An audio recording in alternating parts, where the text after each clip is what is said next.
Aujourd'hui, je vais vous parler de l'importance de la stabilisation. Souvent, les gens vont me demander pourquoi on travaillerait avec un ballon ou avec un bossu ou des choses comme ça. Personnellement, je trouve que ça a un extrêmement grand avantage. On veut venir travailler beaucoup le système neurologique du corps, en fait. C'est qu'on ne veut pas nécessairement gagner un gain musculaire. Ce qu'on veut travailler, c'est vraiment le input puis le output du corps. Donc, ce qu'on fait, c'est qu'on veut réaliser au corps que je suis en train de perdre l'équilibre.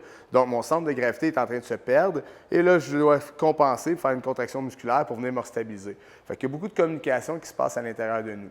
Fait que ça, ces avantages-là, ça va apparaître soit pour des personnes âgées, pour les pertes d'équilibre, pour éviter les chutes, qui est un des plus grands risques de blessure chez les personnes âgées, ou pour un athlète qui va travailler dans un sport puis qui va se faire brasser ou peu importe, ou qui va devoir réagir, que ce soit au hockey ou avec une rondelle, il est dans le coin en train de se disputer, il va falloir que tout le temps son corps vienne chercher son centre de gravité pour éviter une chute.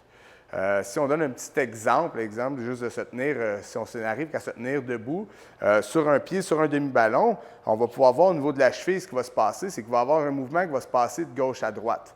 Le mouvement ici, c'est un système, la communication va partir de notre pied pour venir jusqu'à notre cerveau, pour venir dire « OK, je m'en vais trop d'un côté, je dois compenser pour aller de l'autre côté ». Fait qu'au début, il va y avoir beaucoup de mouvements, puis plus on va réussir à garder ça stable, plus on va réussir à avoir un bon équilibre, une bonne stabilité. Fait que l'idée, c'est de réussir à bouger le moins possible. Ce n'est pas de faire de la stabilisation puis de se promener de tout bord, de tout côté. Donc, c'est juste de s'assurer d'essayer de trouver notre centre de gravité et d'être le plus stable possible.